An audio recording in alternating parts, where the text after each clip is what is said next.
The broadcast is now starting. All attendees are in listen-only mode.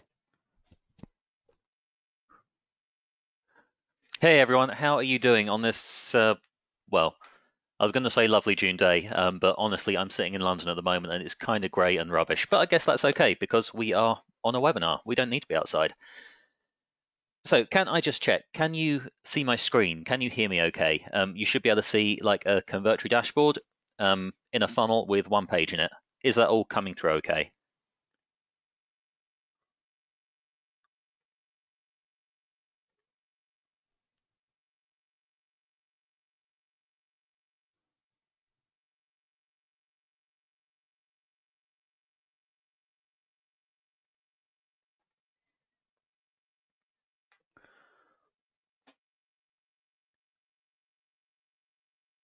Okay, yeah, looks like we've got a few people in. Looks good from Mike. Good to go from Christina. Hear and see you from James. David says not getting any sound. Can everyone else hear me okay? Like, is that coming through?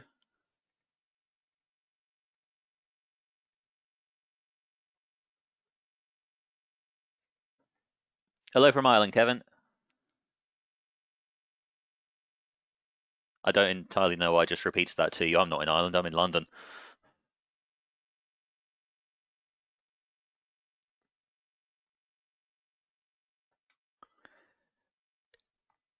Okay, looks like it's pretty good for most people, so we will crack on. So this is our regular getting started webinar. The idea with this call is that if you're new to Convertri, if you maybe you've just got yourself into the trial, maybe you've had it for a little while, but maybe you haven't quite got started with it yet. This is designed to give you a head start in showing you how to build a simple funnel. What we're going to do is we're going to build a very simple funnel entirely from scratch. We'll be able to we'll create a squeeze page, we'll create a thank you page. People will be able to opt in on this squeeze page. They'll be directed through to the thank you page, and on that thank you page, they'll be able to download our lead magnet. So we'll be able to have something which will be live. Like by the time we're done, it'll be live. It'll be on the internet. We'll be able to drive traffic to it, and we will be able to capture leads. So, yeah, Mike, we are still in lockdown. Yeah, I don't think that. I mean, they're talking about easing up a bit. I don't honestly think it's going to change that much anytime soon. Certainly not until the end of the month. How about you lot? Are you all still in lockdown now, or are they letting you out now?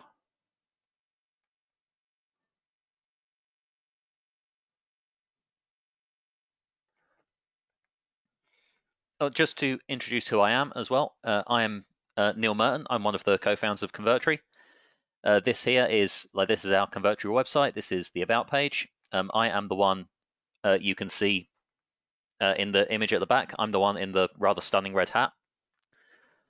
The guy next to me in that picture is Andy. He's my business partner. Basically, he does the tech stuff and I do the more talky stuff.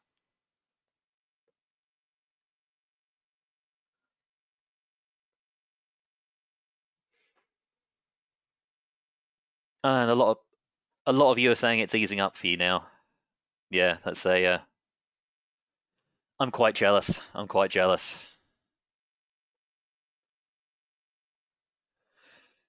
So this is the page we are going to be building. It's let's say it's a simple squeeze page. I'm not so we're not going to build exactly this, but we're going to build something pretty like it.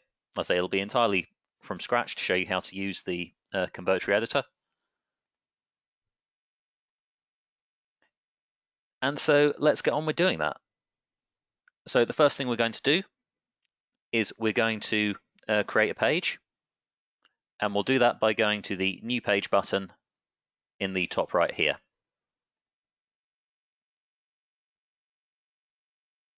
So we click this and we come up with the template selector. And you can see there's a lot of different templates to choose from here. Like there's plenty for like any kind of niche that you might be after. You can preview some of these pages as well. So you can click on the preview and have a look at it. like before you decide to use it or not. We're not going to use a template for this demo. Let's say we're going to build a page entirely from scratch. Firstly, because I think that's like it shows you a bit better what Convertri can do, but it's also a good way, like it's a better way of showing you the capabilities. And I also think it's a like for me, it's the more fun way of doing things. Like I like creating something from nothing. So what we're going to do is we're going to go create a page from scratch. Again, this blue button in the top right, and we'll enter the name, or just call this opt-in.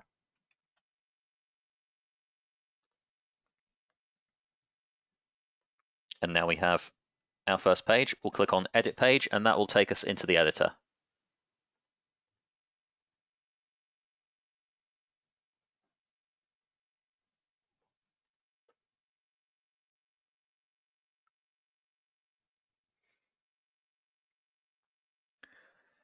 Yes, Nick, the audience is kept on mute for these calls. If everyone was if everyone was talking at the same time, it'd be quite hard to pick out questions and like follow along.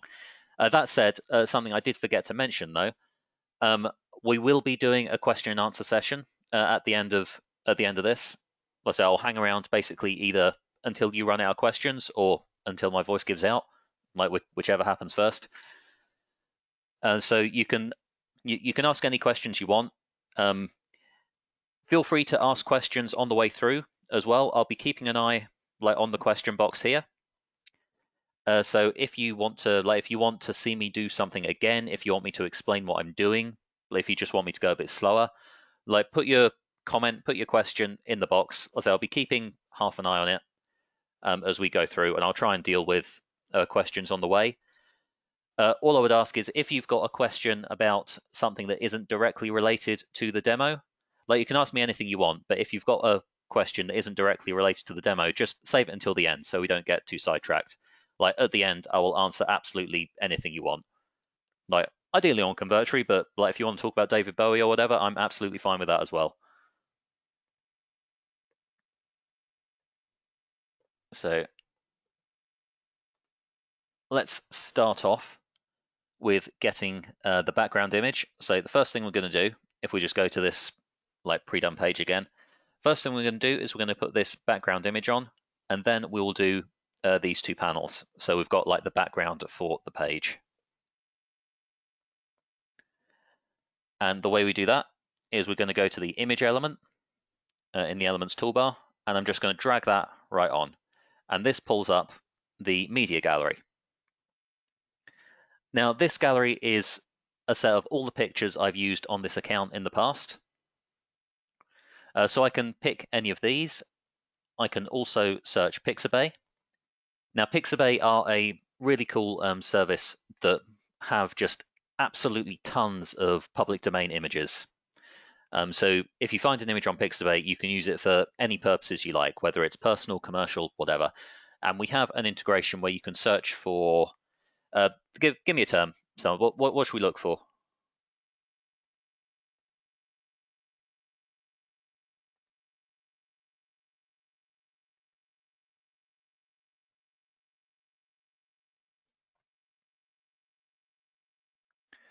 Beach. We've got beach from James. Let's go for that.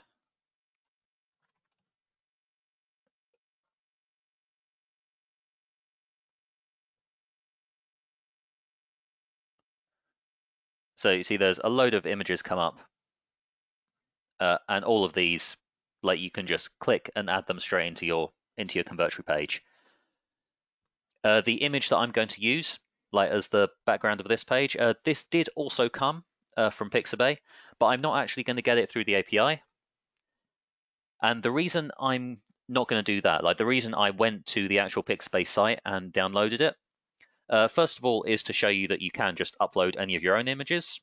Any image you've got on your computer, you can just drag it on and it'll work fine. But also because the Pixabay API limits the size of the images that you can get. They're up to 1920 by 1280, I think is the maximum. Whereas the image I'm about to drag on, if you actually go to the site and download it, you can get a far higher resolution. So I'm just going to drag that one into the selector, and you can see it's uploading.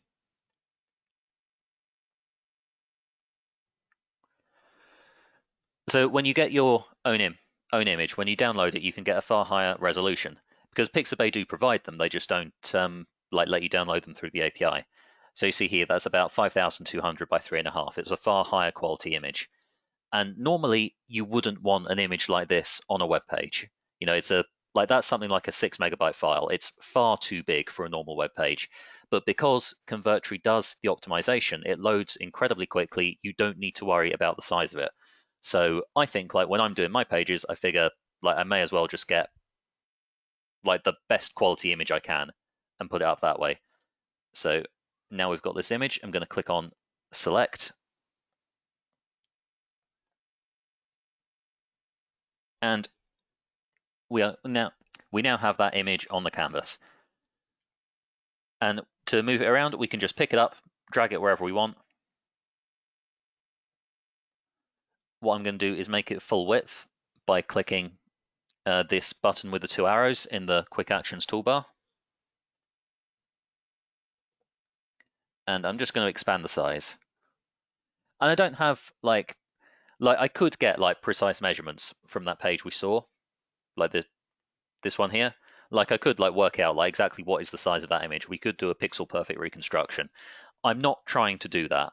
I'm just trying to get something that looks like pretty much like this. And so I'm doing all this by eye.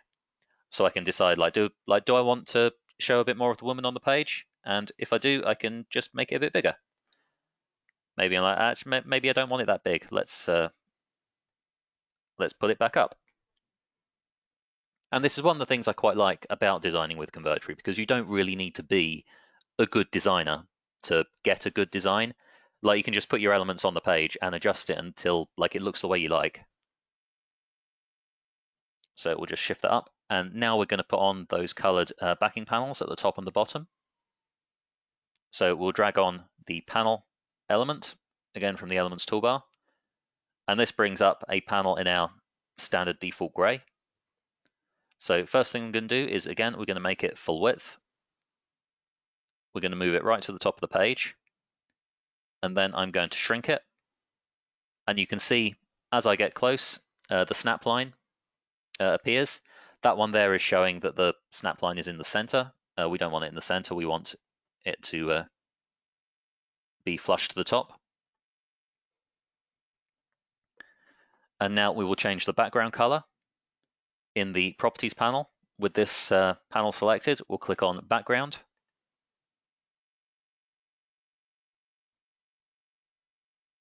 Then we'll open the color picker for background fill. And we can pick whatever color we want through the selector here. And you can see as we move the dot, the background color you can see that change on the page. So again, you can just adjust it until it looks the way you want. And on that page, that was like a beigey orange. So that's going to be like somewhere like that. That's certainly close enough. So we'll hit select, and we've got that in there. Now we want the same one on the bottom, so we will select that panel again. We'll hit the clone button in the Quick Actions toolbar, and that will create a copy. We'll take this copy, drag it down to the bottom, and we'll just expand that so we've got a bit more room.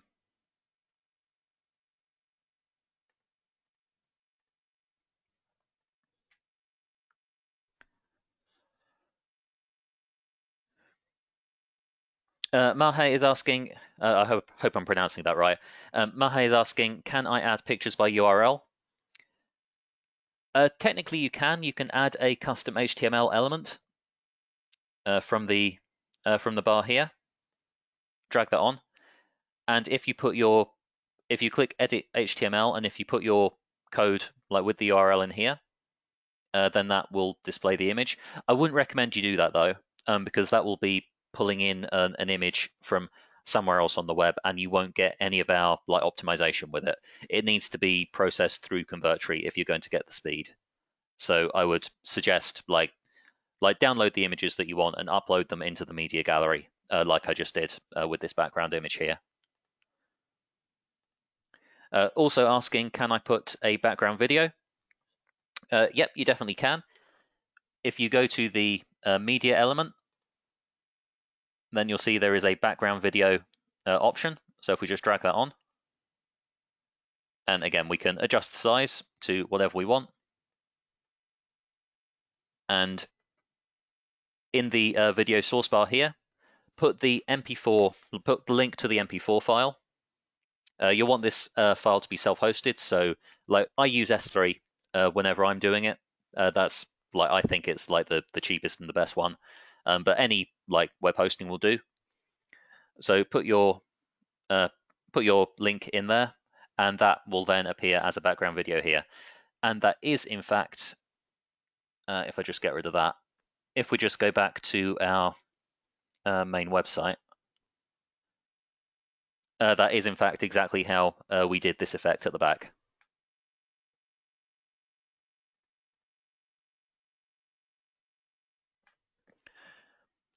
Sergio is asking, how did I do the copy of the element? Yeah, I'll just show you that again.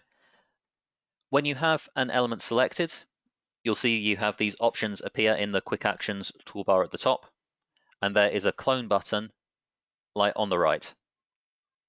So if we just drag on a panel, just so I can show this like a bit more obviously, we'll make that like blue. So with the panel selected, if I hit the clone button at the top, that creates a second copy, which will be exactly the same as the first. There's also a keyboard shortcut for that, which I will show you a little bit later.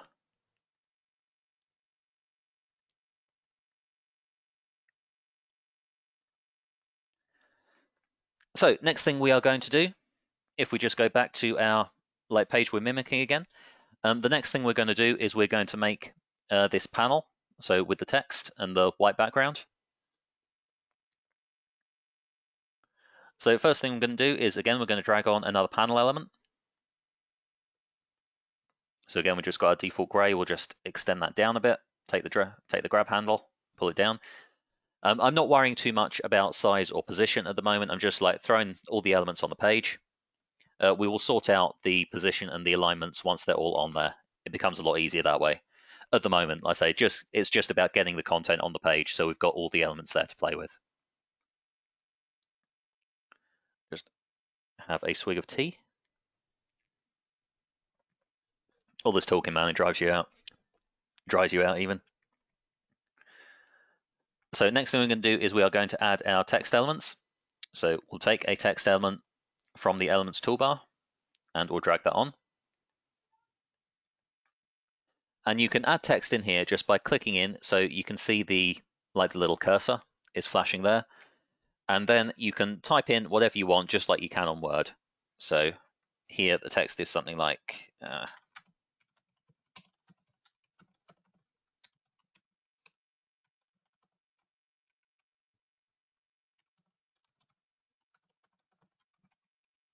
I can never remember this perfectly, so again, we'll just do something kind of like what's on the original. So let's see, find it hard to stick to a diet. Don't worry, so do we. These top tips will help you look and feel great without needing to starve yourself for 20 hours a day. And we'll want another one for the headline, which here was just 7 top tips for slimming without starving.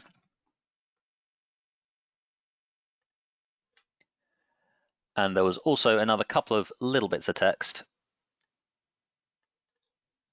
because there was the enter your best details below.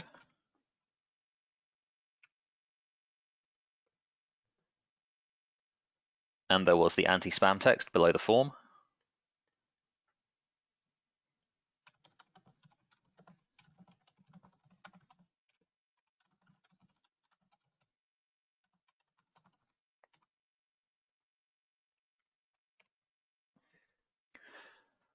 Okay, so we've got all our text on the page.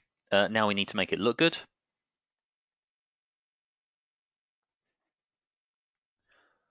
Mahe's asking, is a panel a bit like a div container?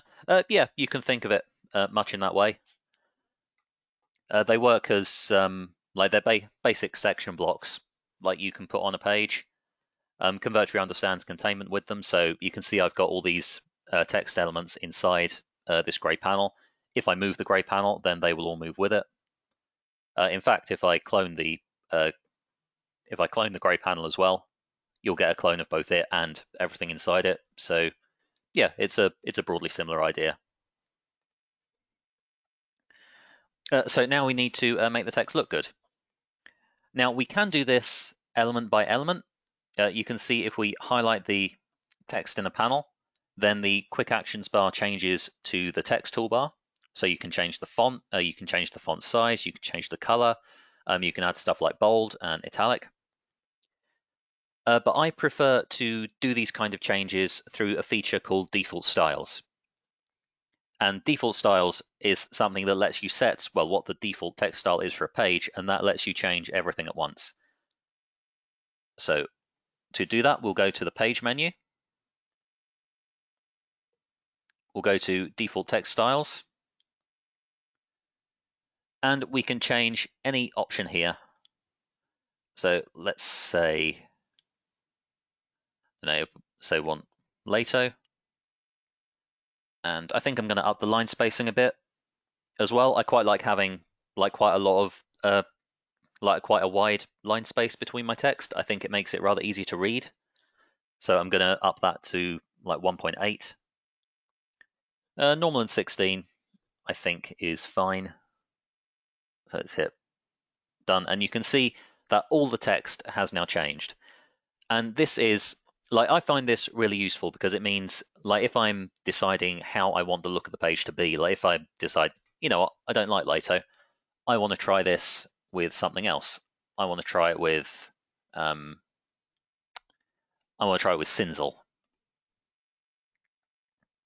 And we hit done, and you can see all the text has changed at once. Like, I don't need to do it individually, which could be quite a hassle, like if you've got a lot of text on the page. We're definitely not going to use Cinzel, though. That's rather too Roman. I'm going to put it back to Lato.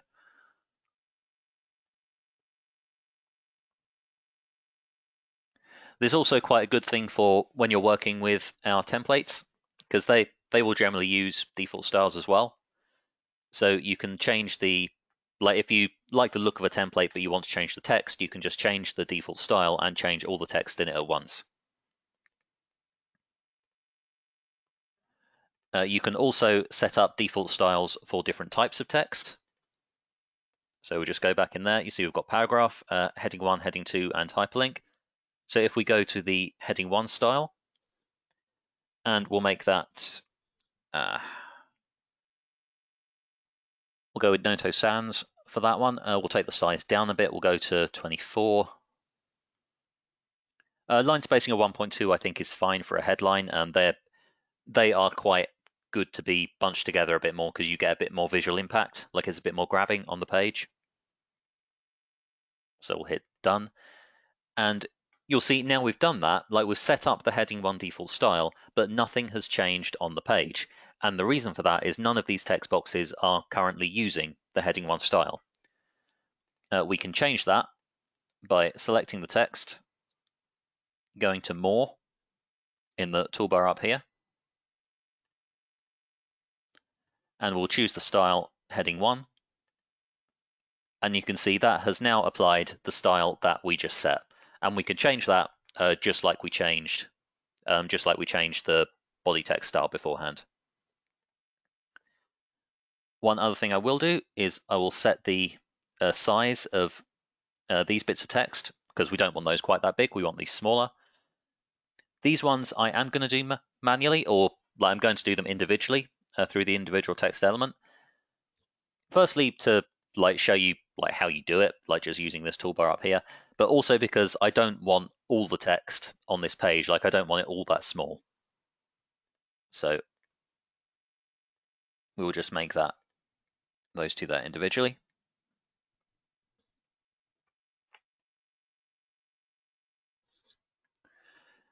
Next thing we are going to do is we're going to add our form. So that'll be these elements here, the two inputs and the button. Now you probably notice as well, if we go back to our original page, all these text elements are spaced rather nicer than the ones we've got like on here at the moment, because again, they've just been thrown on the page at the moment. I've not really done any alignment work at all. We will be sorting that out once we've got like all these form elements on, so we can just do all of that at once.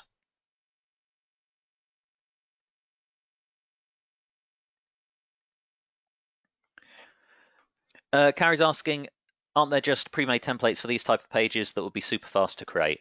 Yes, there are. We've got a full template set. If you weren't here at the beginning of the webinar, we had a quick look at it then, but I'll show you again once we've built this page.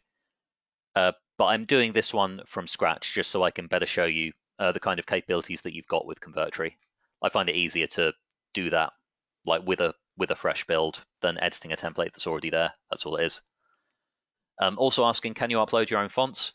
You can't currently upload your own fonts, but you can use any Google font. If you go to the fonts button up here, then you see I've currently got 36 available on this account. But if we go to import from Google, then we can take the full set. Like any of these fonts we can import. So there's like 5,000 or so to choose from. It's a huge quantity. I don't think you're ever going to run out. So let's add the form.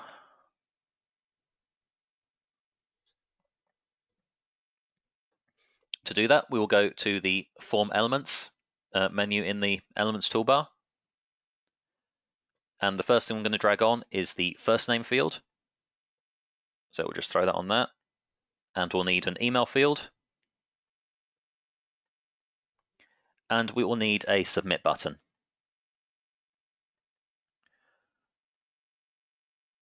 Now, to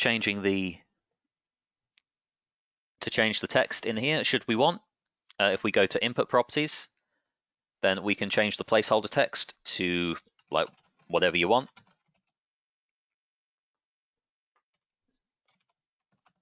And again, that just updates directly on the page.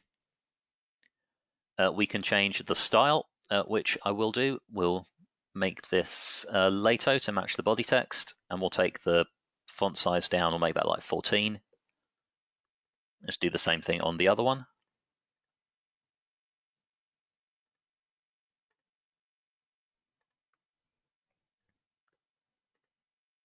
We'll change the text on the button by going to button settings. Again, you do pretty much all this stuff through the properties panel.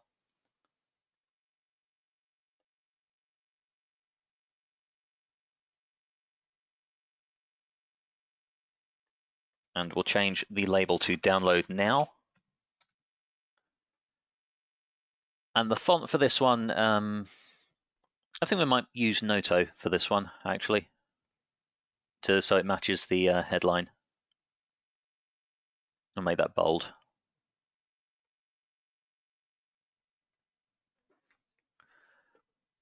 So now we've got all the elements. We want to get the positioning sorted. So I think what we're going to do for that is we're going to, if we just go to the demo page again, we can see this one is like, it's a little bit longer, it's a little bit narrower, and it's got this like beveled edge and transparency effect. So if we go back to our one, we'll just narrow that down a bit. We'll just take the drag handle, we'll pull that in. We'll make it a little bit longer. Yeah, about that, I think. Looks good.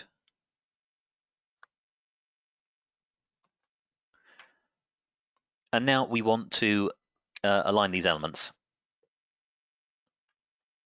So the first thing we're going to do is get them all centered. So with the backing panel selected, we're going to go to the alignment options, which is this button here in the quick actions toolbar. If we go to the drop down arrow, you can see there are a lot of different options available. We are going to choose center align, and that just snaps everything into the center.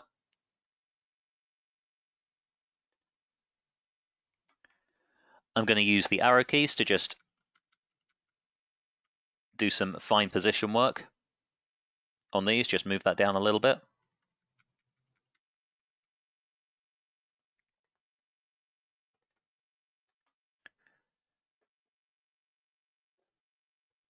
And I think I want these form elements a bit closer together.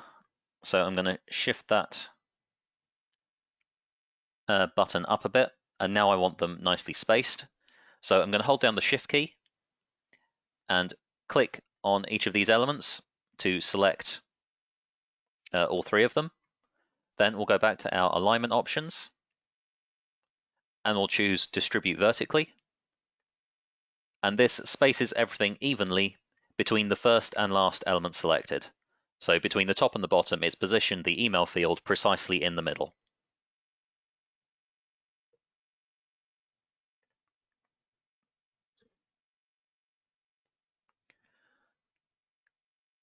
Now I think we want these all moved a little bit lower. So again, we'll just group select all of them and move them down a little bit. And I could again use the alignment options to position them like precisely in the middle of the element, but I'm not actually going for precisely in the middle on this one. I want a little bit more space at the bottom. And again, that's just really just a design choice on my part. Okay, Jim might move that up a little bit, but I think that looks all right.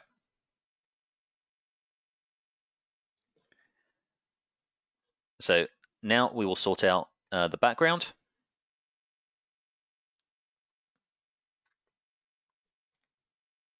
So with our background fill, we will change that to white, which is always in the top left corner.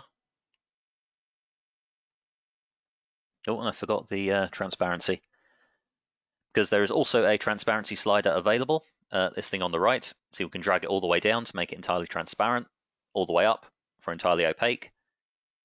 We want the background showing through a little bit, but we don't want it all the way down, because that way obviously you can't read the thing. So I'm going to set it to about 0.7, and we'll select that. And the final thing we need to do here is we need to add that beveled edge, and we'll do that through the Borders menu in the Properties panel. So we'll switch on having the same border radius for every corner, and we'll make that 20. So if I deselect, you can see you've now got this nice beveled edge.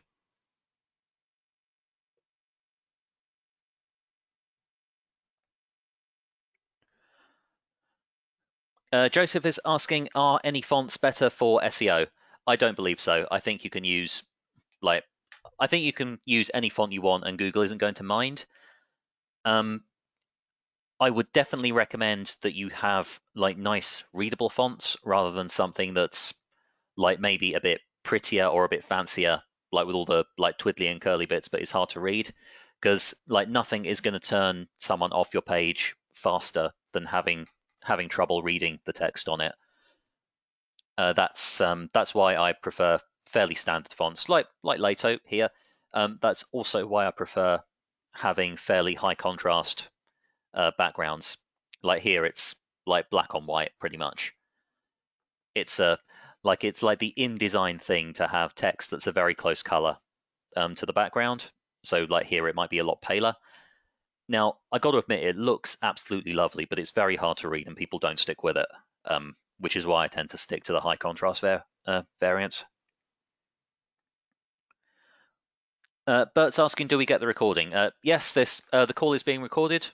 It will go in the knowledge base, so you can catch up with it whenever you want.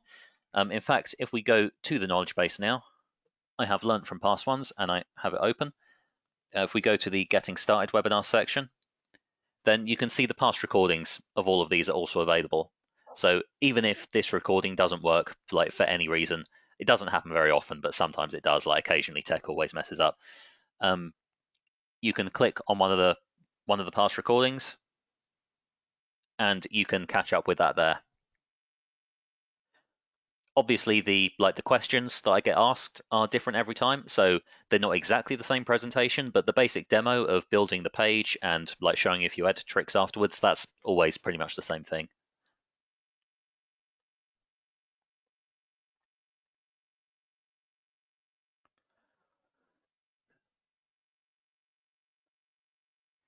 Carrie's asking, can you create your own pages and save them as templates so you can reuse them for future projects? It's a little bit hacky, but yes, you can do that. I will show you how to do that again once we've been through the demonstration. Chuck again asking about the replay. Yep, that will be in the knowledge base. Like I say, like we just saw, and obviously last week's and all the rest, they're in there as well.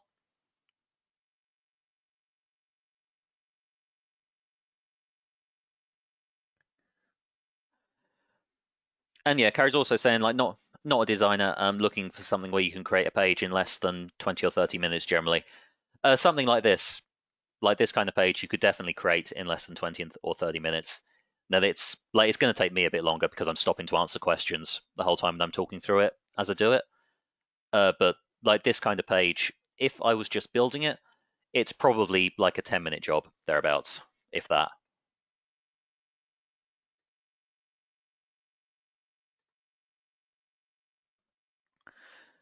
Charlie's asking, how do you connect the email responder to the opt-in form? I will be covering that in probably about 5 minutes. Basically, we're going to finish off this page. We've got to add like the privacy policy link, and we've got to have a look at the mobile view. Once we've done that, we are going to build the thank you page. And once we've done that, we will be connecting the form, connecting the autoresponder, and connecting it all together. So I'll run through that at that point. Talking of which, let's carry on. So last thing we need to do on this page is add our privacy policy link, and we're going to put that in this little footer panel down here. So to do that, we'll just drag on another text element. Just type in privacy policy. And you can see this is taking the defaults that I set earlier. So it's taking Later 16 rather than Roboto, which is like the one the canvas starts with. We will center that. We'll center the whole element as well by having that selected and just clicking the alignment button. Now to turn this into a link, what we're going to do is we're going to highlight the text. And in the text toolbar, you'll see there is a hyperlink button here. So we'll click that and we'll just type our link in. Now I'm connecting this to Convertri's privacy policy. Obviously, like on your pages, you would use your own. And I'm going to set that to open in a new tab. I like having, like, especially links like privacy policy, that kind of thing. I prefer to have them open in a new tab because I don't want, like, if someone has come to my opt-in page and they've decided to click that, I don't want them getting distracted by being taken like away from the page entirely. Going back to an already open tab is like they're a bit more likely to actually come back than they are if they've got to click the back button. So just save that, and that's that link connected.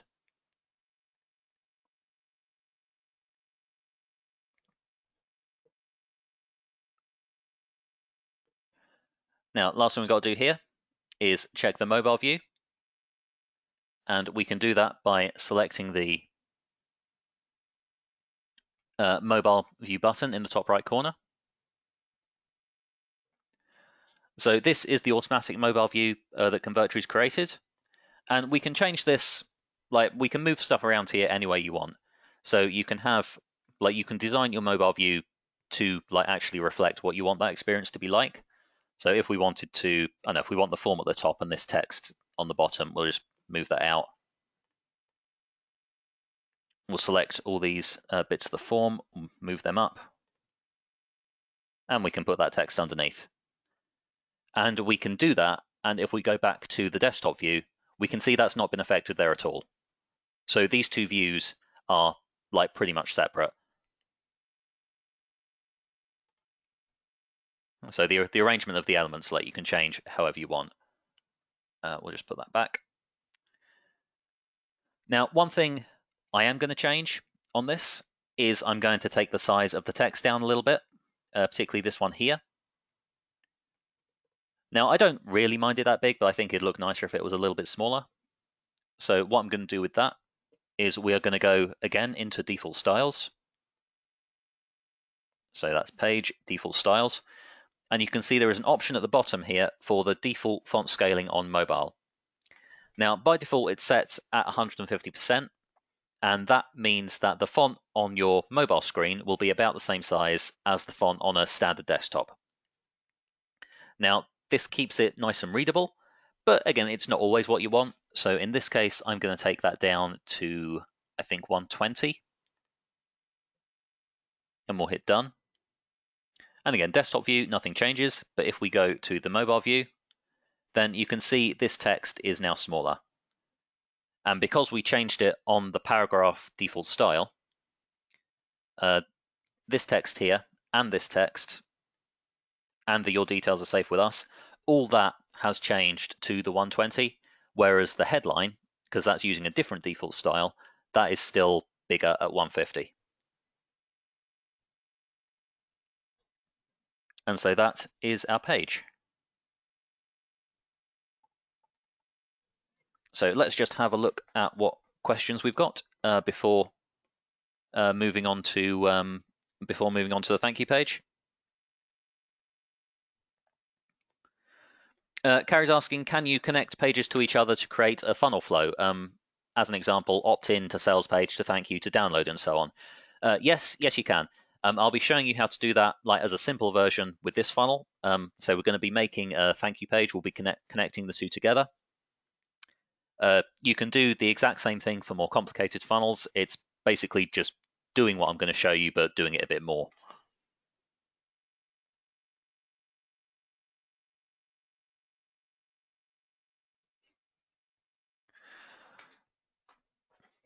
Carrie's also asking, do you have folders to keep the funnels organized?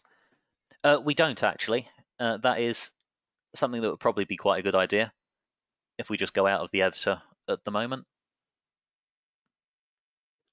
Then you've got as much space as you want to arrange your pages here. So like you can outline these like however you want. Obviously you can move these cards around like fairly easily. If we go into the funnels list, just so you can see what that looks like, this is the funnels list on this account. So again, you can search for your funnel. So let's say I've got this Birds of London one here. If I was looking for that, if I type in birds, then like that's the one that comes up. So it is fairly easy to find the ones you want, but we don't have a folder system to organize them.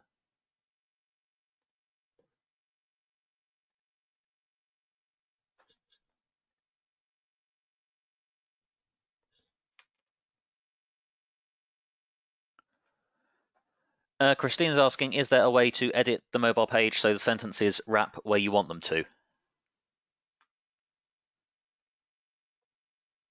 If we go into the mobile view, you can't adjust the text specifically in mobile. Like if you can't add an extra word or something like that into just the mobile view, but you can, if you want, change the size of the text element. So you can change the size of that. Like you can make that like a lot narrower to change the wrapping that way. And again, that doesn't affect the desktop view at all. So that is something you can do. I think that was like that.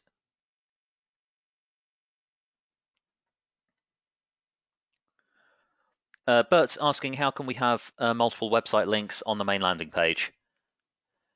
Well, I showed you how to add a single text hyperlink down here, and you can do that as many times as you want. Like we can add as many of those to the page as we want, so as many links that way.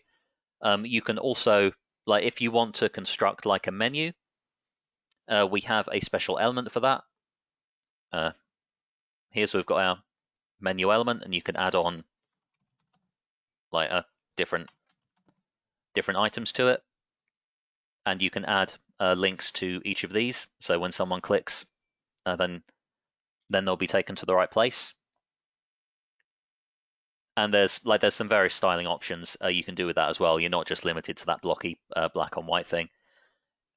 If there is interest in that, I can show you around that element properly once the demonstration's done.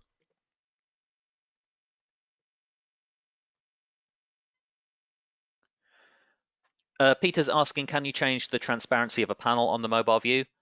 You can, but that is something which will be the same through mobile and desktop because it's a property of the element rather than a position. So as an example, like with this backing panel here, we can adjust the position on desktop and that won't affect mobile. We can adjust the position on mobile or like the size, anything like that, and that won't affect desktop. If we're going to change an actual property of the element, so if we were going to, let's say, if we want to make it red, like that, this will affect both views.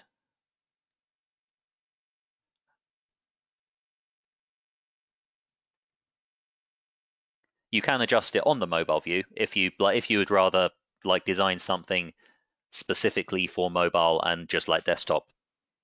You'd rather focus on the mobile rather than the desktop version, then you don't have to make the changes in desktop and then come to mobile to see how it looks. You can change things in the mobile view just like you can in desktop, but it will affect both versions of it.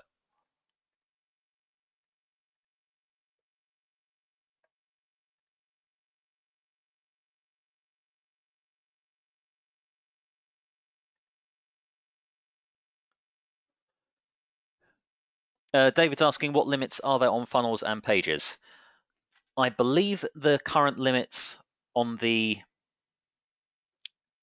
Pro account are 250. I mean, actually, I've got the website open here. We may as well just have a look.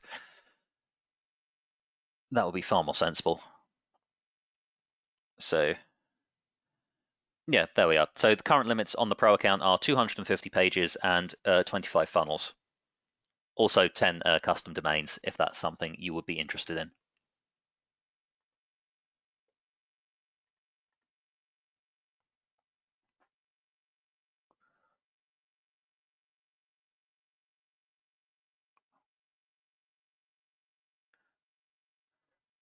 Okay, for the folders comment for funnels, Joseph is saying that when he's using Convertri for that, he creates a funnel and puts all the single page landing pages of a certain category in that funnel. So he's using folders as funnels effectively. That's quite clever.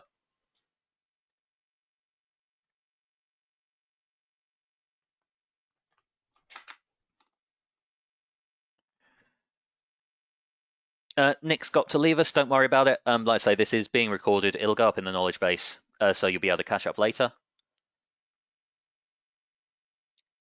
And yep, Joseph's asking about the hamburger menu. Yes, that menu element will automatically become a hamburger version on mobile.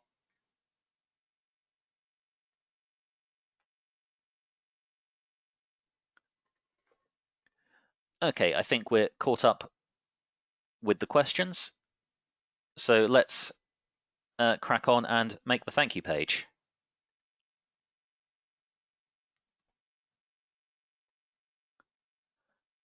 So what I'm going to do as a base for the thank you page is I'm just going to clone this existing one.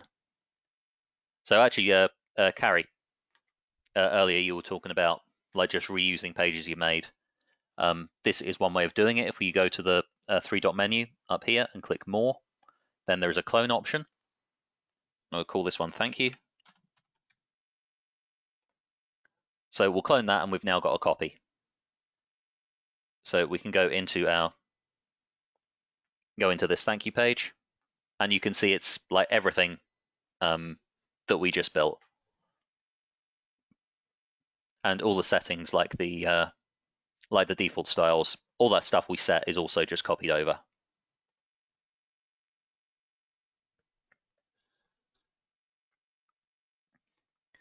So what we're going to do for this thank you page is we're going to adapt. This one. Part of the reason for that is speed. Part of it is to show you that page cloning feature. Part of it is because honestly, when you're building funnels like this, I do think it's a good idea to keep things as congruent as possible. So using like the same background, the same basic page style is something I would definitely do if I was building a funnel like this, because I don't want people thinking like they've filled in a form and they've just been directed somewhere like entirely different. Like I like them seeing it's part of a consistent set. So what we're going to do with this thank you page is we're just going to make a few adaptations to the text, and we're going to give them a nice big download button that will let them download the 7 top tips lead magnet, which we promised them. So we'll just change the text here.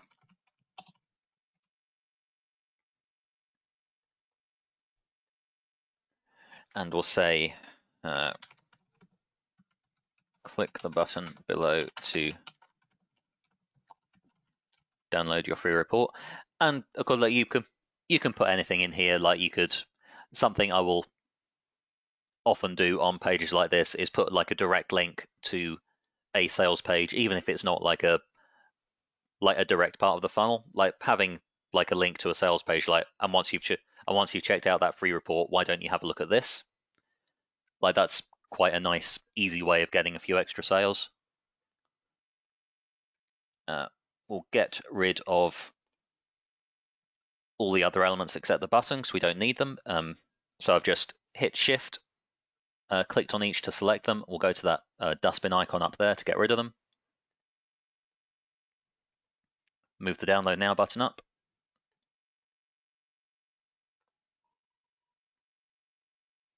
Shrink the size of the panel. And I'll just go back to the alignment options and center align everything. Because when you're moving stuff around, it's easy to for things to get a bit out of line. So clicking on the center align option up here just snaps them all back into place again. Now I'll move that a bit more central. And I'm going to change the color of the button, I think. We'll make that a nice green.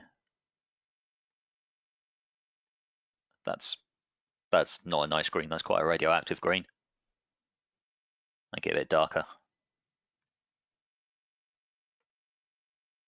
There we go.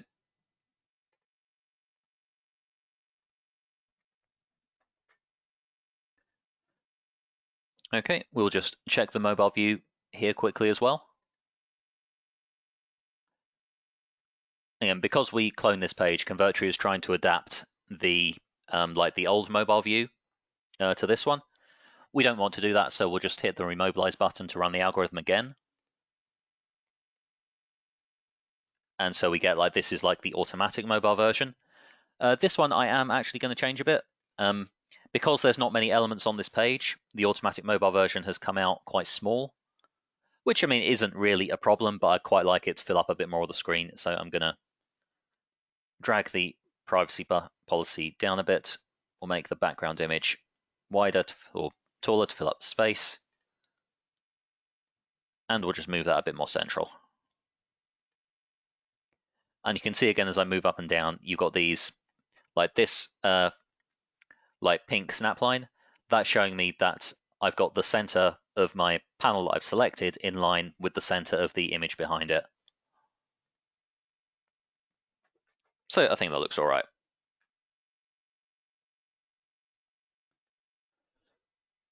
Now what we need to do is connect the button. So when they click it, it actually downloads the report that we've promised them.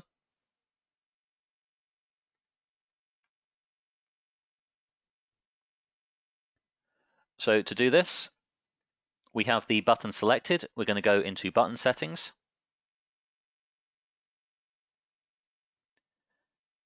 And we're going to change the mode to download. And what we're going to do here is we are going to use Convertri's file delivery system to allow people to access this file. Now you don't have to use this system. You can have you can have your PDF or whatever it is on your own web hosting and just add the link to the button. That will work fine. But I'm going to use Convertri's one here. So we'll click on this to select the file. And you can see I've already got the PDF, it's already loaded here. I'm actually going to delete it just so I can show you the upload process.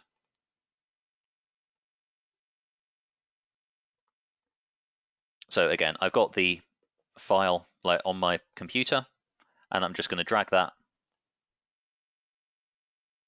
into the file area, and that is uploading now. And like that's all you need to do.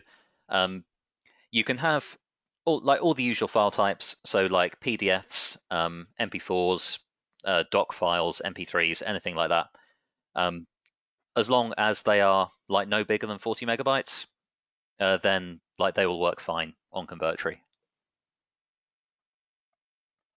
So now we've got our file. We'll select that, and you can see that file is now attached to the button. Last thing we need to do is publish the page. And I'm going to put this at demo/thank you. So the domain that I've got it on is neil.convertri.com, and you can see that bit is like already filled in. Like if I left this entirely blank, that would just publish like straight at neil.convertri.com. I've added the path on there, so now it's going to be neil.convertri.com/demo/thank you. And we'll hit publish.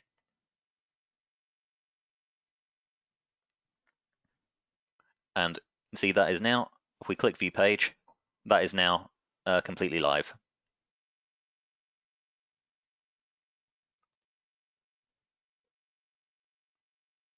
Now, if we go back to the funnel view, what we're going to do now to connect these pages, first thing we're going to do is we are going to click on the arrow button on the opt-in page, drag the arrow over, and connect that to the thank you page. Now, what this does is tell Convertri that if someone like has submitted their information here, we probably want them to go to like the page that is connected by the arrow. You're not limited to just one arrow. Like if you want, you can have more. And then like Convertri will offer you a range of options for what page you want to connect. But in this case, like we do want them to go there. So now we'll go back into our opt-in page, and we need to wire up our form.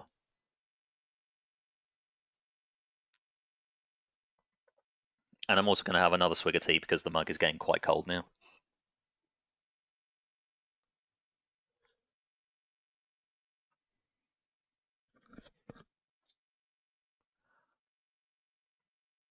Okay, so let's wire up the form. So the first thing we need to do is connect our autoresponder to the page. So we'll click on the Forms button up here. I'm going to connect an autoresponder through an API, and I'm going to connect MailChimp. Now you see that we've got, like there's a lot of different autoresponder API integrations to choose from. Like we've got like GetResponse, Aweber, there's ActiveCampaign, SendLane. So there's quite a wide variety. MailChimp is the one I have connected to this account, so that's the one we're using. But the process is the same for like whichever of these options you're choosing. So now we've selected our autoresponder, we will choose the list we're using, and I've got our like little demo list here. Now we need to set the form field types. Now, what the types are doing here is that we will set a type for each of the autoresponder fields. Like on this list, I've got like the email field and these 5, and we will set like a type for each one, or for whatever ones we want actually submitted. Some of these will be fixed by the autoresponder.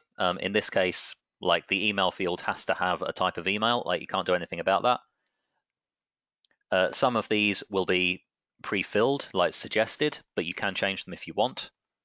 And some of these like will just be left for you to fill in, should you want them. Now, which fields are fixed and which are pre-filled is determined by the autoresponder API, so it's going to be different in each case.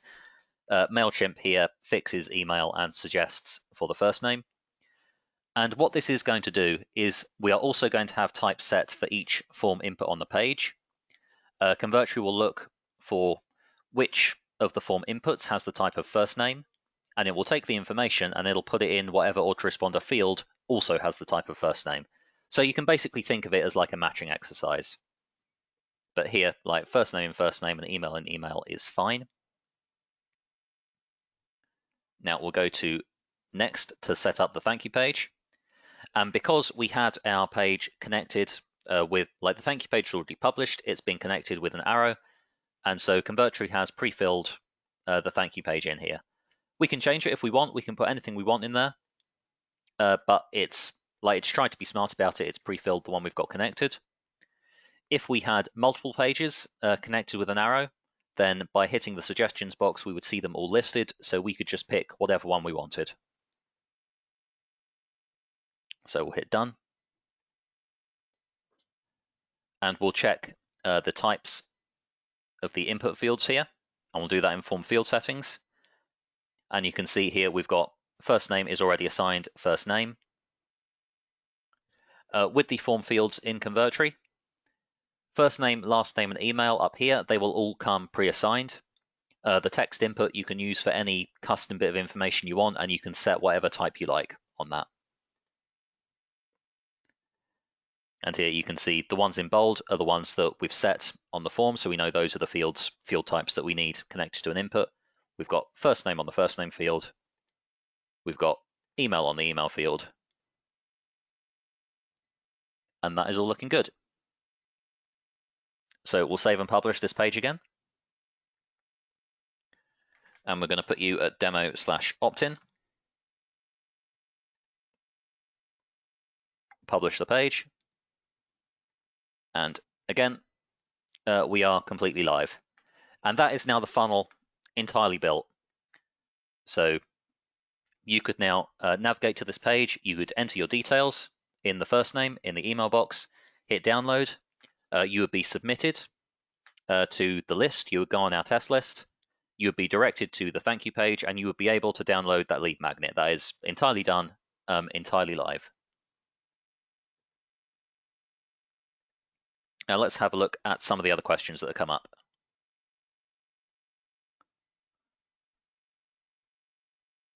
Dave is asking, does Convertri have a chatbot software, or can you recommend one to add to our Convertri web pages?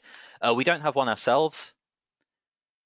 It's not something I tend to use very much, so I don't have a specific recommendation. I've heard a lot of good things about an app called Clever Messenger. I think that's more about like Facebook messaging than chat on page. So I'm not sure if it would work for the kind of thing you're after. But like I say, I've heard it's quite good.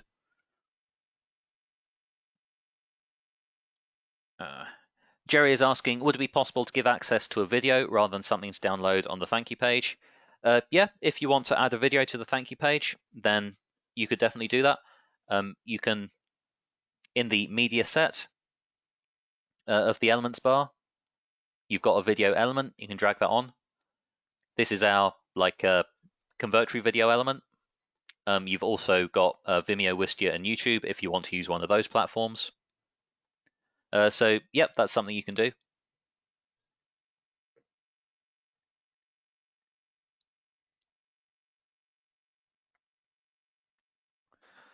Bert's asking, is there an option that we could build your site? That's not something we currently offer, though there is, we have a Facebook group for Convertri users. It's called the Convertri Clubhouse. We'll just go have a quick look at that so I can grab the link and stick it in the chat.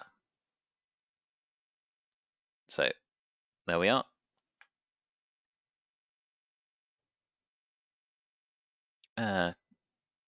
Chat. Okay, so that link has just gone into the chat.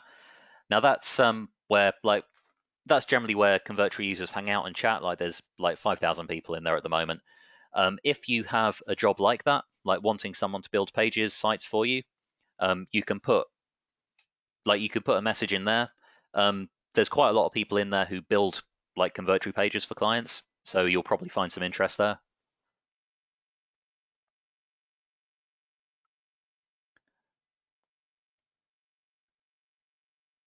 Joseph is suggesting that we add a constant contact integration. I'm pretty certain that is one of the options on our feature upvote board at the moment. Anything like that, like any feature suggestions you've got, you can email them into our support desk, which is support@convertri.com. You can, and once a suggestion has gone in there, basically it'll go on. First of all, it'll go on like our filtering ideas board, mostly to check that it's something we can actually deliver. And if it is, then it'll go on the upvote board to see what interest there is. And if there's enough interest in it, then it will make the backlog at some point.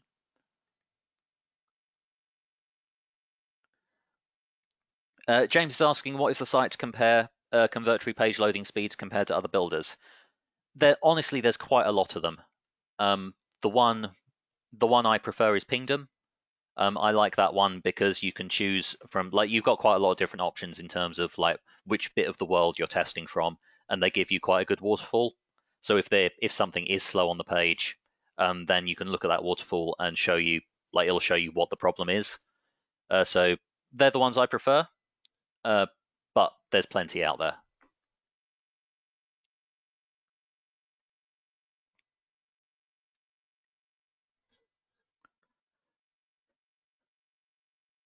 Charlie's asking, could I use a full HTML page? I am assuming by that you're asking if you could put a full page in the custom HTML element. And I mean, you could. I've got to be honest, I'm not entirely sure why you'd want to.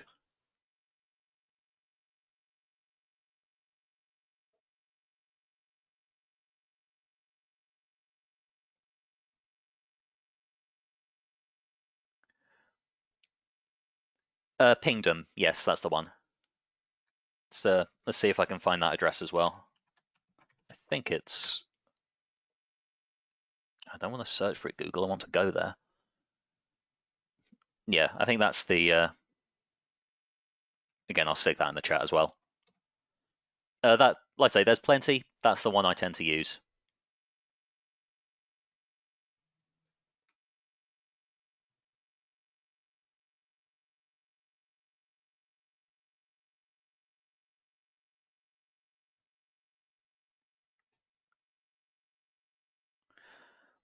Dave's asking, can you recommend a software for finding pre-made videos that can be annotated and personalized on our Convertri pages? I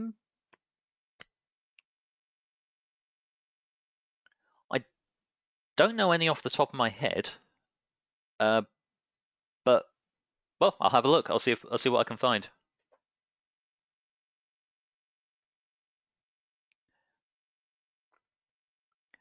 Carrie's asking, what was that website? Sorry, Carrie, its conversation has kind of moved on now. I'm not sure what I was looking at the time. If you can be a bit more specific, let's say put that into the chat, and I will do what I can. David is asking if we have an integration with Melvio. We don't currently have an integration with Melvio, or at least we don't have an API integration. You can connect it like just via HTML form, which you can do. If we go to the forms menu, it's like I've already connected a form to this page, so I can't add one here. But there's an HTML forms option at the bottom, and if Melvio provide like HTML for the form, which I believe they do, then you can just like copy and paste that in there and connect it to your Convertri inputs that way. So you can integrate Melvio. We just don't have the API for it. That suggestion is definitely on our feature upvote board. I'm not sure where it is at the moment, but we can have a look.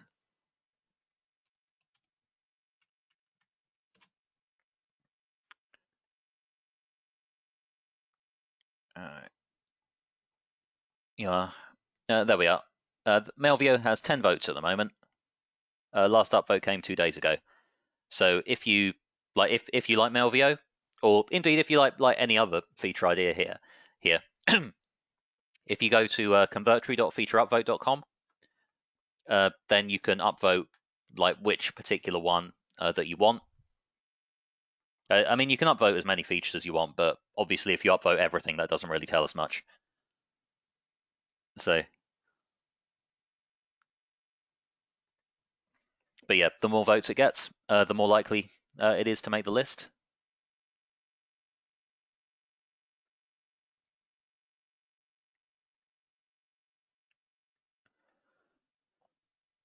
Charlie's asking, I'm not sure how to put kicklist code on the page. I'm not entirely sure what kicklist is, but it will work one of these two ways. One of it is, again, via an HTML element. So if it's like a widget that you want on the page, then custom HTML element is the way to go. You can just drag that on, go to the properties panel, click edit HTML, copy and paste the code in there, and that will add it to the page. If it is more like a script, like it's not going to, like something isn't actually going to show up on the page, but it's just going to like do something like a heat map, and then you can go to the page menu, go to custom scripts,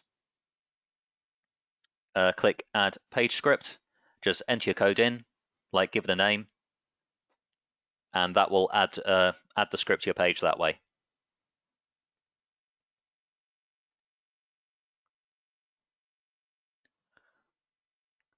James is asking, where do we find the customer's information once they opt in? So, yeah, that's fine. So if we go to the cart section, then there is a section here called prospects. That is where the information is saved. It'll also be like generally you'll have an autoresponder connected, so it'll be saved there as well. So you can send your emails and so on through your autoresponder, and the information will still be in Convertri as a backup. And obviously, like any buyers for products you set up will be in prospects and orders as well.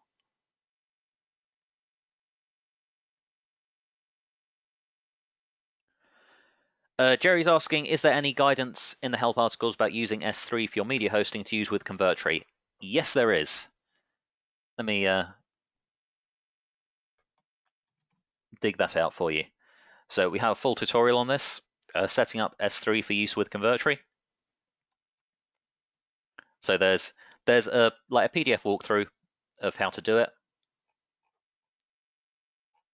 There is also a video there showing the process. Again, I'll stick that link to the chat as well. So that is this guide is designed around using it for uploading videos, but it can work for like any file. So you'll do exactly the same thing.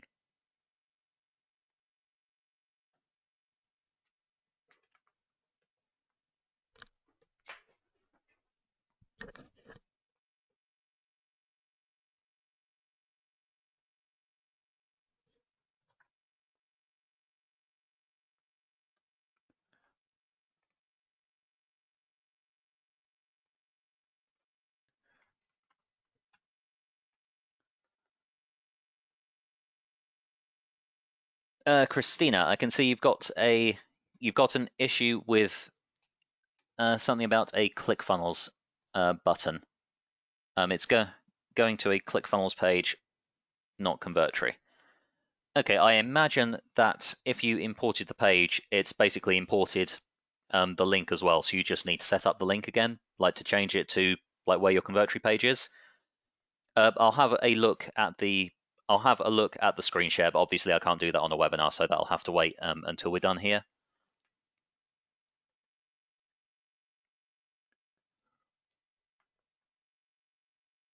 Bert says he uses Wondershare for editing and making videos, so that could well be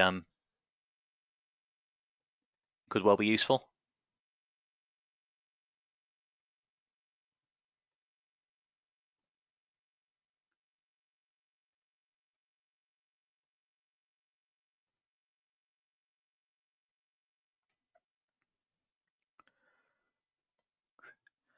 Renee's asking, how do we import a non-Convertri funnel template?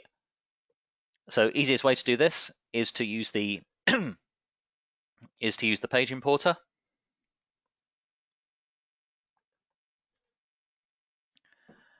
Let's just show you quickly how that works. So this will be available on, it's not available on every account, it's available on most accounts. If you don't have it on yours, it's available as a standalone add-on, so you can contact support about that. but you can get to that if you go to import page. Then if you've got like the page that you have on another platform that you want in Convertri, just add the URL in here, confirm you actually own it, add the name and hit import. And Convertri will scan that page and it will recreate it as best it can in the Convertri editor. And for the most part, it's pretty good. Like, it's not going to be 100% perfect, but it will be a lot faster than trying to build it from scratch.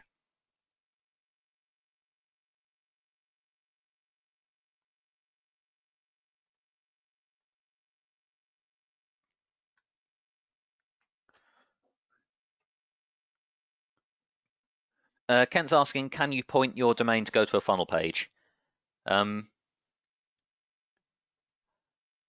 not entirely sure if I'm going to answer the question you're asking here, but if you want, like if you've got your own domain and you want it to go to Convertri pages, then yes, you can set that up. If you go to account and domains, then you can like either add Convertri to an existing domain that you've got stuff on already, like you can put your pages on a subdomain for that, or you can set up Convertri on an entirely new domain. So if you want, like if you've got example.com or www.example.com and you want your Convertri pages on that, then you can set up Convertri on an entirely new domain by clicking that one. There are guides on how to do this in the knowledge base. The place to start with that is this one, custom domain start here. Again, link is in the chat now. And that will run you through like which method of setting up a domain in Convertri is best for you, and it will link you to a walkthrough on how to do it. And I hope that answers your question.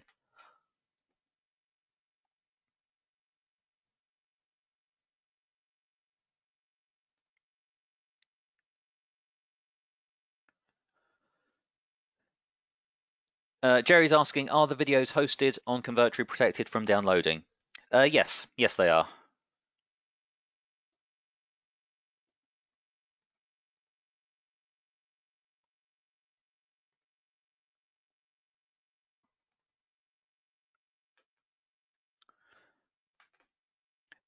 Christina's saying that would be a great seg to show how to get rid of the links like to a prior host once it's imported. Yes, it would. In fact, let's go back to campaigns. We'll just go back into the funnel we were playing with.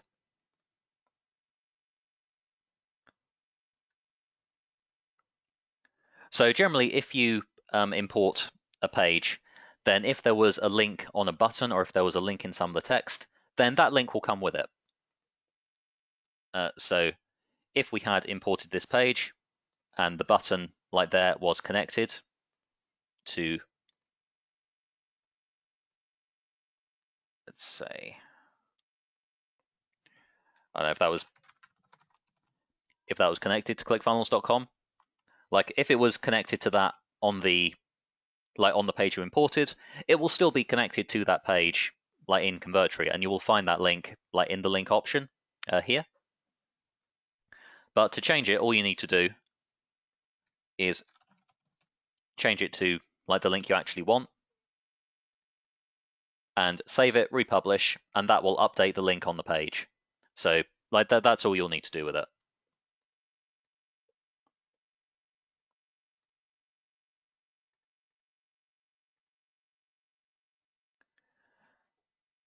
Dave's asking, how would you import an entire website?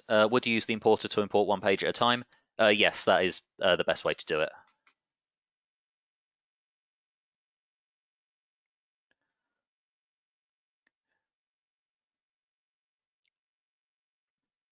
Joseph is asking, does Convertri optimize video like it does for photos?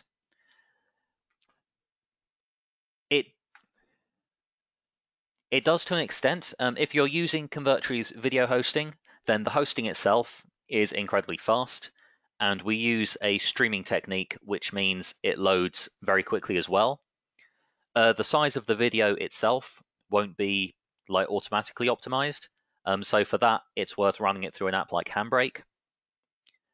which is like it's a free app which basically like does the encoding for you. It's certainly worth like it's something I use myself, and it's certainly worth doing. It's a like it can take like a 2 GB video and turn it into like a couple of hundred megs, so it's very useful that way. And all you need to do with that is give it your file, tell it to web optimize, and let it go.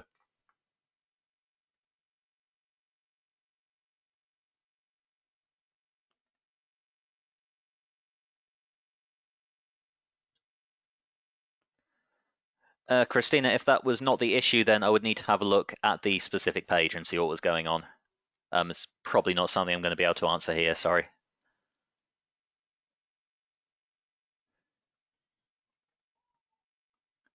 James is asking, is there a way to put a dynamic counter on a Convertri page to show something like number of customers helped? We don't have an element for that, but if you've got code to do that kind of thing, then you can add it as a widget via a custom HTML element. So that is just dragging like the HTML element on from the toolbar. And as I've shown before, like you go to the properties panel, go to edit HTML, stick your code in there, and that will just be on the Convertri page, and you can do what you want with it, and you'll be able to move it around, like adjust it, just like you could anything else in Convertri.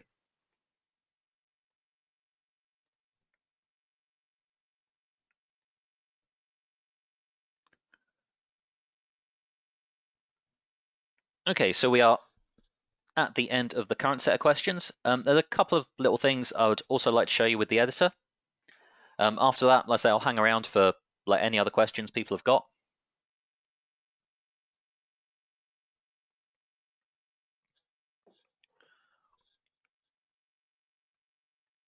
So let's have a look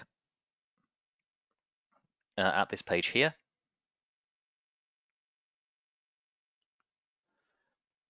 So this is a fairly basic page, like it's designed around a cafe. And there's a couple of things I want to show you on this page because I use Convertri quite a lot myself, like both for work stuff and some of my own stuff as well, like little sites I like putting together. And so like I've used the editor quite a lot, and there's certain ways of using it that like will make your life a lot easier when you're doing it. And I just want to show you a couple of those so you can like get started that much faster. So the first thing I want to show you is the alignment elements or the alignment options. And we saw a little bit of these in the earlier demonstration when I was like putting things in the center of panels. But it's also quite useful for like distributing elements nicely across the page. So if we take these headshots as an example, and what I'm actually going to do is I'm going to switch on an option called element outlines. And you can see this puts this like hot pink borders around each of the elements.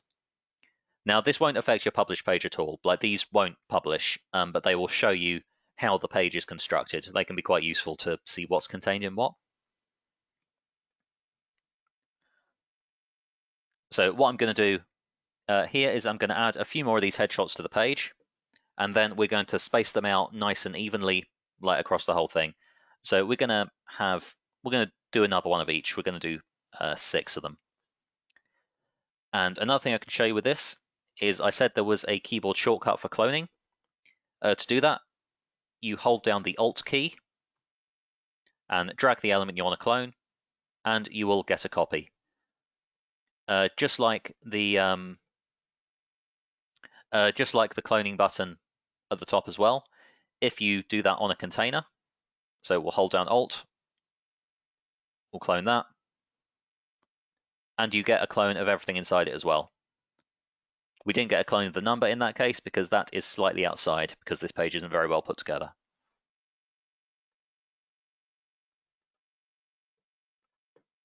So I'm going to clone a few more of these headshots, and we're going to have these spaced nicely and evenly across the page, and we can do that really quickly with these alignment options. So the first thing we want to do is create a backing panel, like for the area that we want them contained in.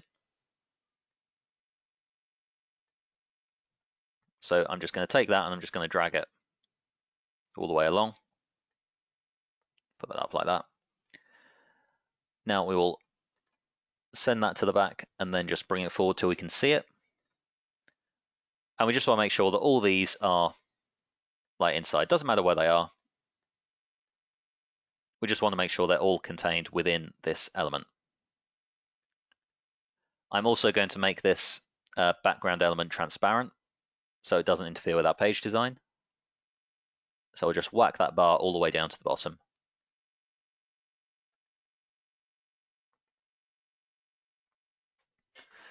So we have these elements currently, they're just in there really haphazardly.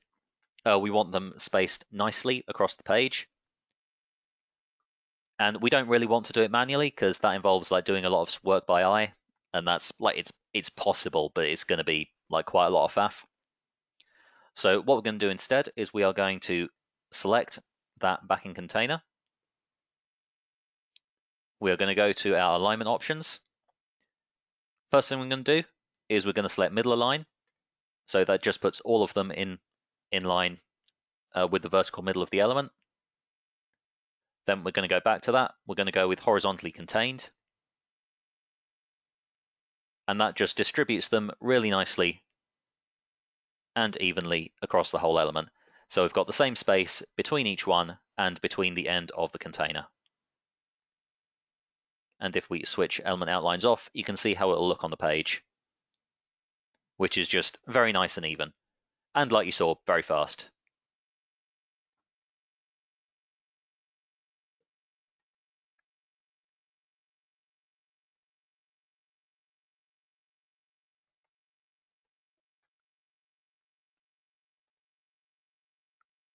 So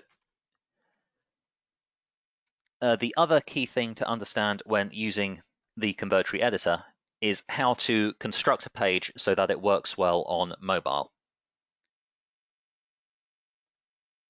So first of all, we'll just get rid of these extras. And just selecting these and hitting the delete key. Again, there's another quick keyboard shortcut.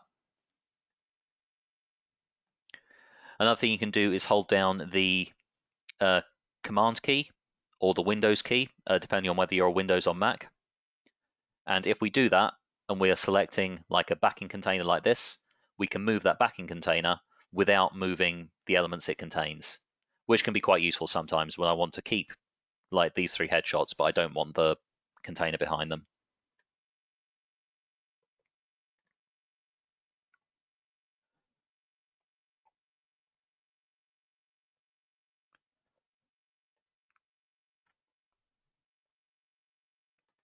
So, something else I was going to show you, which I entirely forgot about. You can also remove white space. So if we want to like delete this section, we can hit that, we can just get rid of it entirely. But now we've got this big gap in the middle of the page. And to close that up, if we select this section here, we hit the remove white space above button, and that just snaps the whole thing up to the top of the page, or up to the bottom of the next element. So it just closes that gap up completely. But the important thing to have a look at now is mobile, because if we go to the mobile view,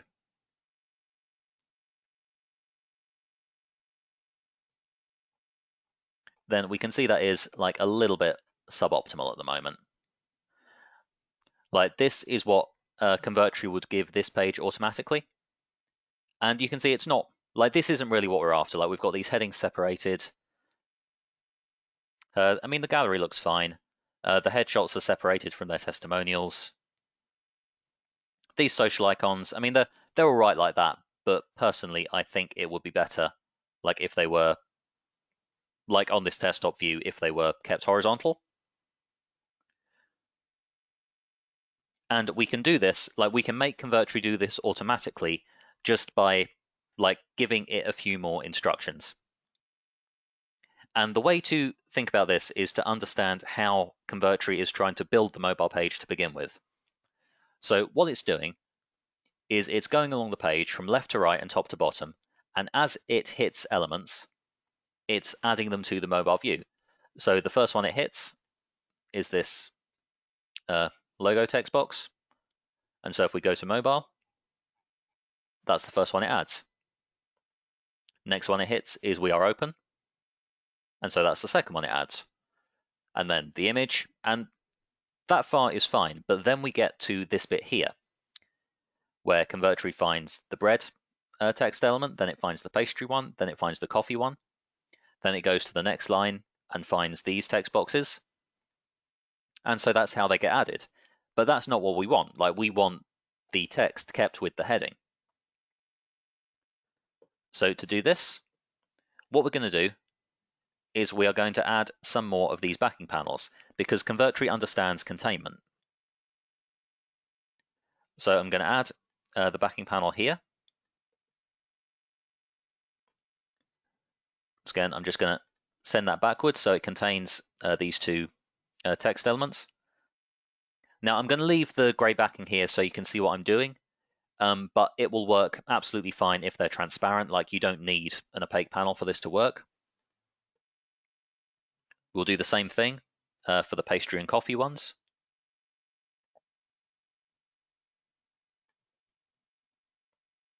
We'll send that backward.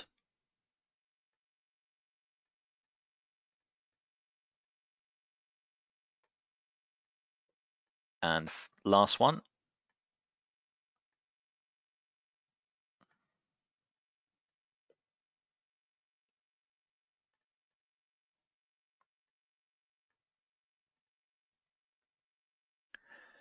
And so now what Convertri is going to do is it's going to scan along here, and the first thing it's going to hit is this container. And it'll hit the container, and because it understands containment, it will then add everything within that container. So it'll add the bread, it'll add the that text element there, and then it'll move on to the next one. So if we go to the mobile view now, you can see they've all been kept together.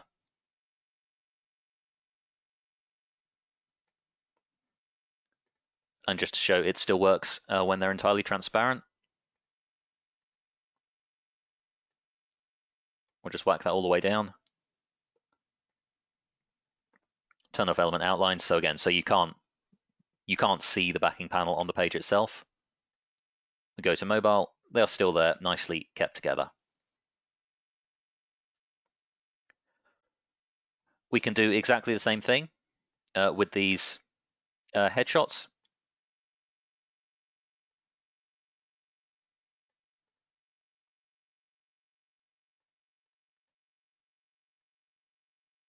Just make sure they are contained within these boxes.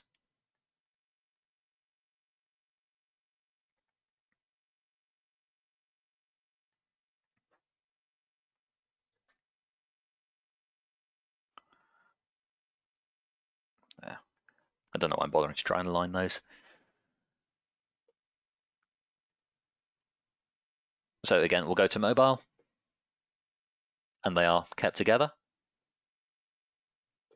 Now, finally, we've got these social icons. And again, we can use containment to fix this as well. This one is slightly different, because here we can use a feature of Convertri about the containment element size. So again, we'll just send that to the background, bring it forward. I will actually make this one fully transparent, but I'll switch the element outlines on again so you can see what I'm doing.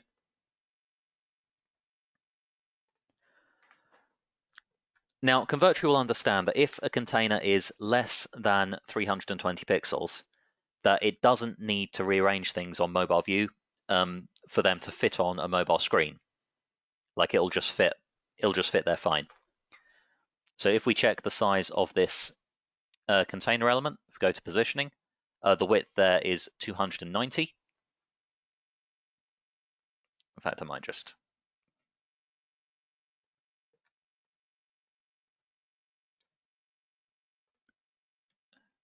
center those so they look nice.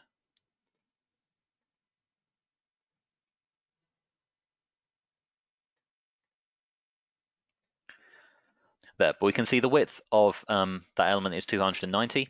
So if we go to the mobile view, Convertri hasn't rearranged the contents. Like, it knows it can be kept together. If we go back to the desktop view, if we make that wider, if we say that's like make it up to 400, that is more than 320. If we go to the mobile view, Convertri has had to shrink the container, and so it's rearranged or it's remobilized the elements within it.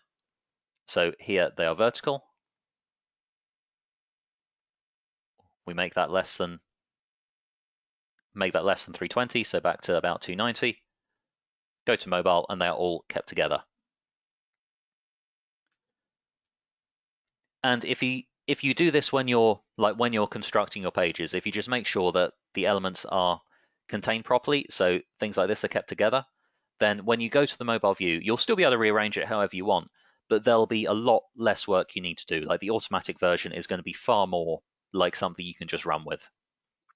And that will make your life, it'll make your life using the editor an awful lot easier, and an awful lot faster as well when you're putting these pages together.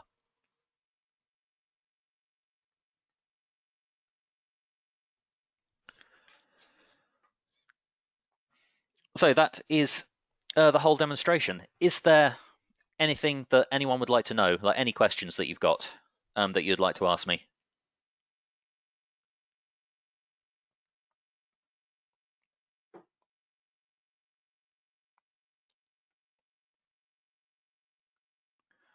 Oh, actually, I was asked earlier about the menu element, wasn't I? So let's have a look at that.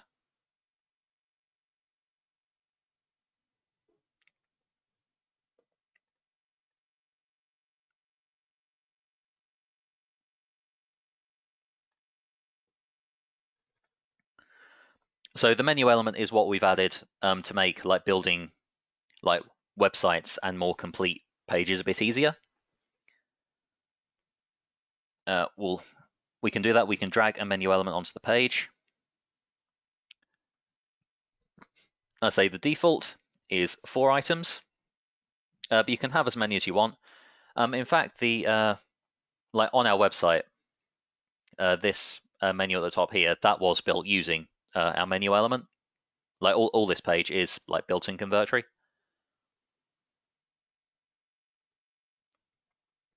So we can add our elements in here.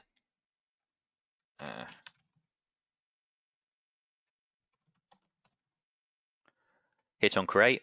We can have more. For each of these, we can set a link. Like, we can just add a link in here.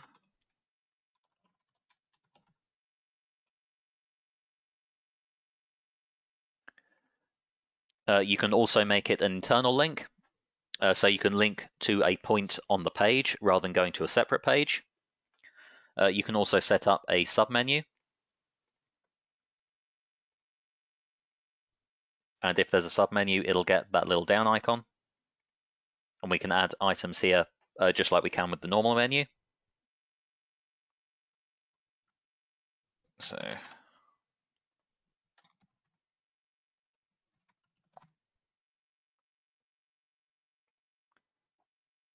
and obviously you can remove item slots as well. You can change in the menu properties. You can change the text color.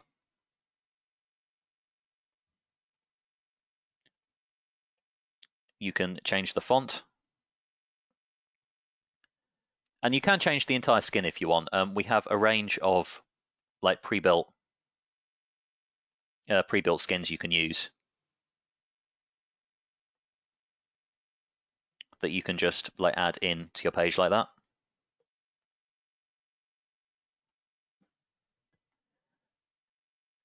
And one thing this will also do is if you go to the mobile view, I'm going to need to remobilize that. The menu will automatically generate a hamburger menu on the mobile. So you don't have like the full list of, you don't have like your full list of headings like taken up a load of the top of your mobile screen, your user can just tap the hamburger and expand the menu to navigate to the page they want. So that is a brief tour of the menu element.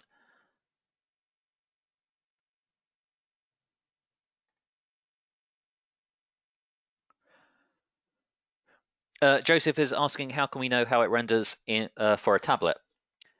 For a tablet, basically Convertri will find when someone loads a page on Convertri, it will work out the resolution, the width of the screen they're looking at it on, and it will deliver like the best page or the best version of the page for that. I think it's mobile up to 600 pixels wide and the desktop after that. And it'll scale the various views depending on the width of the screen, so you don't get like horizontal scrolling. So generally on a tablet, you'll get the desktop view, but it'll be scaled down to the size of the tablet screen.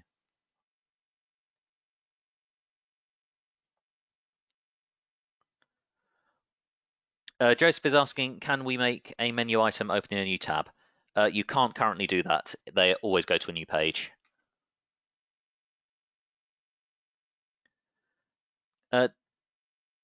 Dave's asking, can you show how the internal link works on the menu element? Yep, we definitely can. What I'll do for this is I'm just going to add an element like further down the page. Basically, I just want it somewhere like, I want it far enough that we're going to have to scroll to get there. So we'll just stick the panel down there. Now we give this element a name. So we'll call that panel.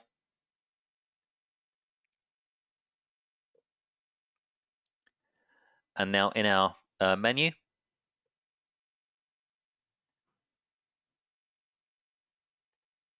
in our items, we'll call that one panel as well, so we know what we're clicking on. So we'll select internal link, and you will now get a list here of all the named elements on your page. So here we've only got one, so that's the only one on the list. If we had more, it would list all of them.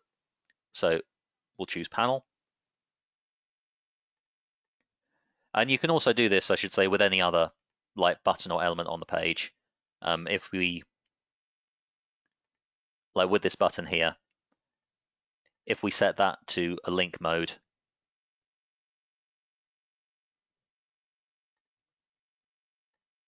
then you can set the internal link there just the same. But we'll publish this.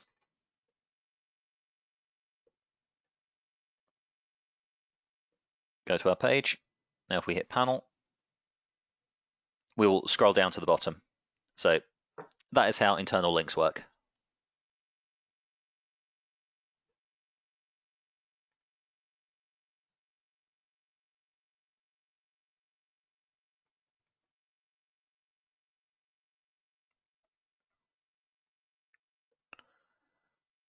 Okay, do we have any more questions?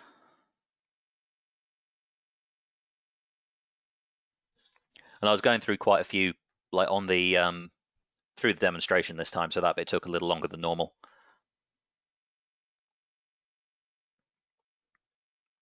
But on the plus side, with any luck, you got your answers faster.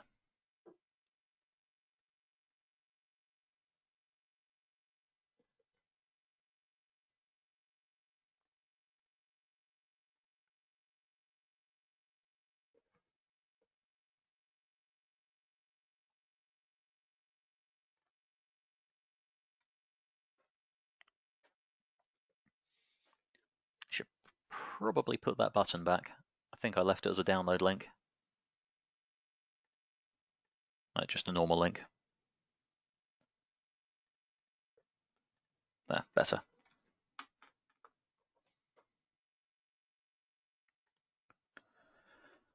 Okay, that seems to be it for the questions today. I'll hang around for another couple of minutes if anyone's got any others.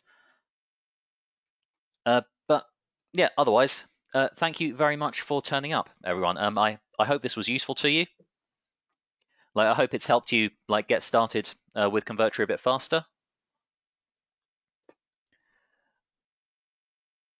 And obviously, if there is anything else, like if there's anything else you'd like me to cover, if there's any other webinars like this you would like to see, if there's like different topics, then do like either let us know on support, that's at support@convertri.com, or like let us know in the Facebook group. And like if there is enough interest, then we can put something together.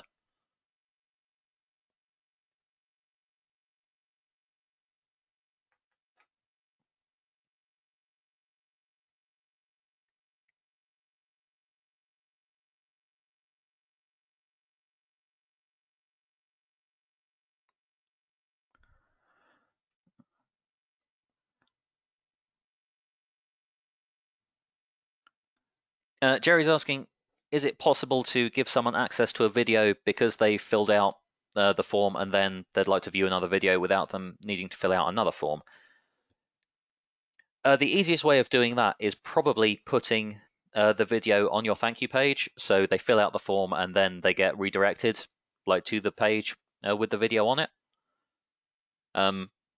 Obviously, from there, like you'll have their email address.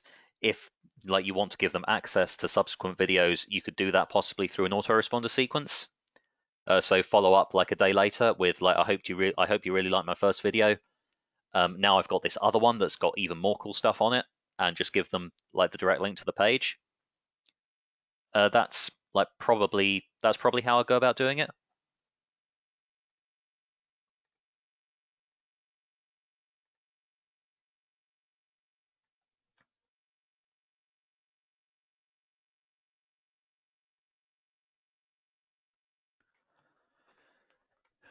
May's asking, what is the title of this webinar so we can find it in the knowledge base?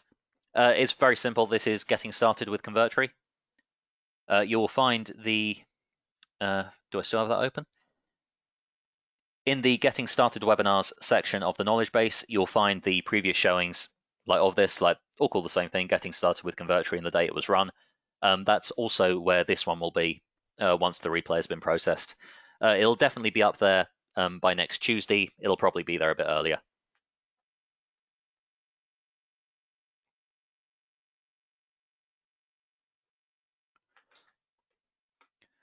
David's saying, when I signed up with Convertri, I paid for something to do with webinars.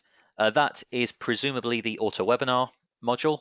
I'm not sure if I've got it active on this account or not, but we can have a look.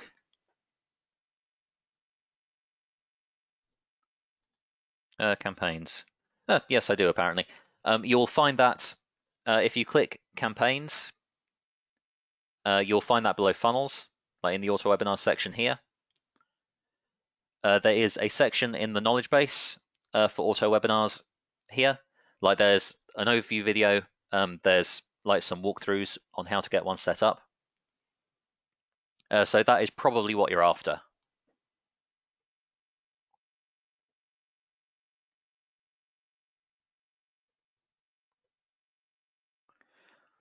Joseph's asking, can we use the auto webinars with Microsoft Teams meetings? Probably not. Auto webinars are designed to just be, auto webinars, they're effectively like videos that you might have someone like live with and answering questions at the time. It's not like a broadcast webinar system like GoToWebinar like we're using here. So probably not with that. We have for webinar integrations with Convertri, we have like GoToWebinar. Obviously, I think we also have Webinar Geo, Demio, and Webinar Jam. So there's a few different options there you can use, but Microsoft Teams is not one of them.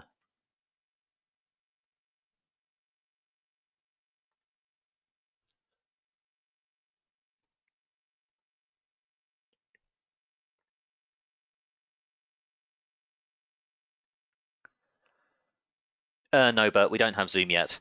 Again, if they've got HTML forms, you can add them via the HTML integration. We've also got a Zapier integration, so you can probably connect them that way. But we don't have a native integration for Zoom yet. Quite a lot of people want it, though. It is fairly high on the list.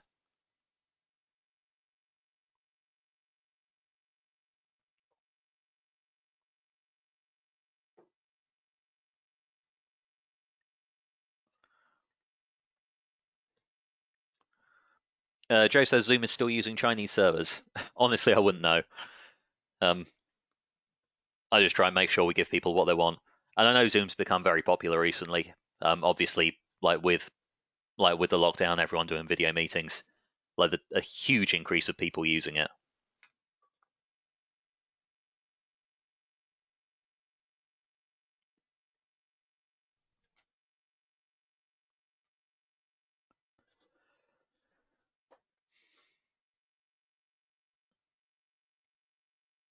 Okay, does anyone have any more questions?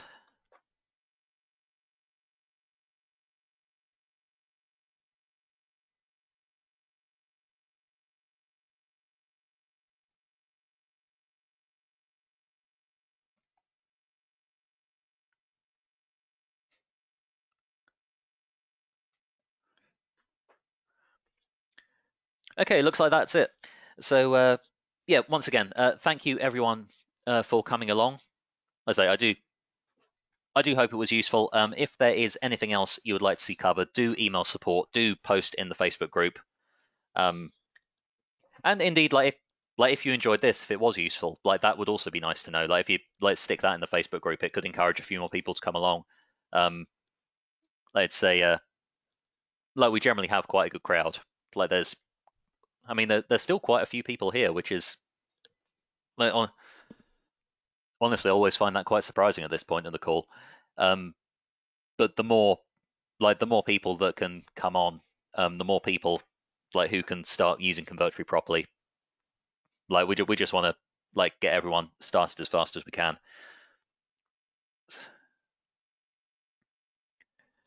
So yes, thank you everyone for turning up. Have a great evening. Have a great weekend.